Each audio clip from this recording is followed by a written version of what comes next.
Les 5 jeunes joueurs les mieux payés au monde. Numéro 5, Hendrik, 78 millions d'euros par an, seulement 18 ans. Alors que d'autres adolescents prennent le bus, lui voyage en classe affaires. Numéro 4, Désiré Doué, 135 millions par an. À seulement 19 ans, le PSG n'a rien à lui envier. Pendant que certains choisissent quelle carrière étudier, lui gagne plus que plusieurs stars d'Hollywood réunies. Numéro 3, Jude Bellingham, 115 millions par an. À 22 ans, il est le joyau du Real Madrid. Chaque passe ne fait pas qu'arrondir le jeu, elle remplit aussi son compte en banque. Numéro 2, Lamine Yamal, 95 millions par an. À seulement 18 ans, pendant que ses camarades font leurs devoirs, lui empoche plus de 3 millions par mois. Et chaque fois qu'il touche le ballon, le monde s'arrête. Et numéro 1, devinez qui? Il gagne 215 millions par an. Oui, vous avez bien entendu, 215 millions. Sans compter salaire ou prime, c'est déjà le budget. Il court comme une flèche, il marque comme une machine. Et pourtant, il a été battu 6 fois par Lamine Yamal cette saison.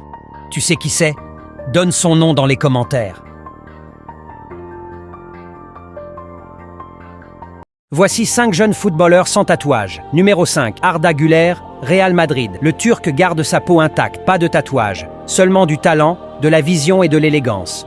Un jeune qui conquiert le Bernabéu avec sa classe. Numéro 4, Pedri, FC Barcelone. Le maître du milieu. Malgré la mode, il a décidé de garder sa peau intacte. Son football parle pour lui. Il n'a pas besoin de dessin sur sa peau. Numéro 3, Warren Zaïre-Emery, PSG. À seulement 19 ans, il est déjà au cœur du jeu parisien. Aucun tatouage, mais une maturité et des qualités impressionnantes. Tout indique qu'il deviendra un titulaire indiscutable. Numéro 2, Lamine Yamal, Barcelone. Le plus jeune de la liste. Seulement 18 ans et déjà au centre du camp nou. Pas de tatouage. Seulement du talent pur et un avenir qui semble sans limite. Et numéro 1, une future star galactique. Pas de tatouage, pas d'alcool, pas d'excès, de la discipline, explosif, redoutable et étonnamment mature pour ses 24 ans. Il joue en Espagne et est sur le point de signer dans l'un des clubs les plus prestigieux au monde. C'est un Français. Sais-tu qui c'est? Écris-le dans les commentaires.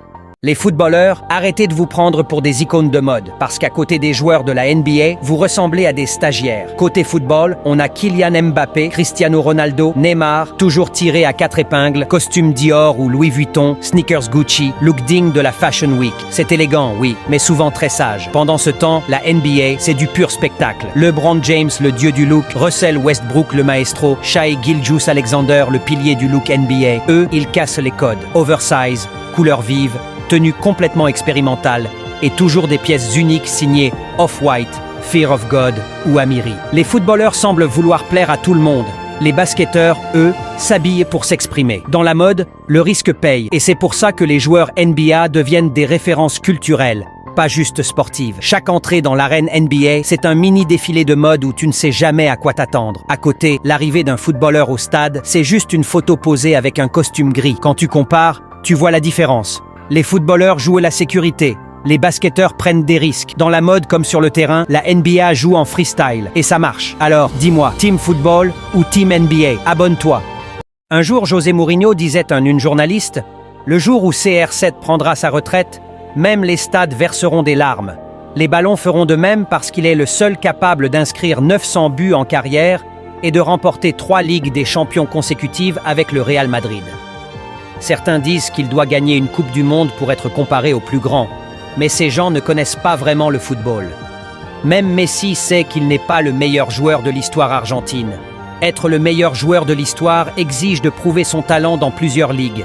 Messi a échoué en Ligue 1 tandis que Ronaldo lui continue d'embraser les stades peu importe où il joue. Ronaldo n'a plus rien à prouver. Il est, sans contestation, le meilleur joueur de tous les temps. Je ne parle pas du meilleur joueur selon la FIFA, mais bien du meilleur de l'histoire. Ronaldo est le GOAT suprême. Et vous, qu'en pensez-vous? José Mourinho a-t-il raison? Est-ce que Ronaldo mérite vraiment ce titre d'icône éternelle? Abonne-toi.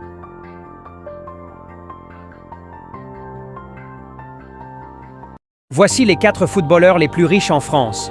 Numéro 4, Antoine Griezmann, star de l'équipe de France, a accumulé une fortune estimée à environ 90 millions d'euros. Griezmann a touché des salaires très élevés, notamment lors de ses passages à l'Atlético Madrid, au FC Barcelone, puis à son retour à l'Atlético. Pendant son passage à Barcelone, son salaire annuel était estimé à environ 17 millions d'euros. En 3e position, on retrouve Karim Benzema, légende du Real Madrid, aujourd'hui en Arabie Saoudite, qui a accumulé une fortune estimée à plus de 80 millions d'euros. Entre ses contrats avec le Real, ses performances en Arabie et ses partenariats avec des marques comme Adidas, Benzema continuent d'enrichir son patrimoine. En deuxième position, nous avons Olivier Giroud, avec une carrière qu'il a menée dans des clubs prestigieux comme Arsenal, Chelsea et désormais à Milan. Giroud a signé un contrat lucratif à Milan, avec un salaire estimé à 3 500 000 € par an. Avec une fortune estimée à plus de 15 millions d'euros, Olivier Giroud prouve qu'il est aussi talentueux dans la gestion de ses finances que sur le terrain. Et selon vous, qui est en première position ?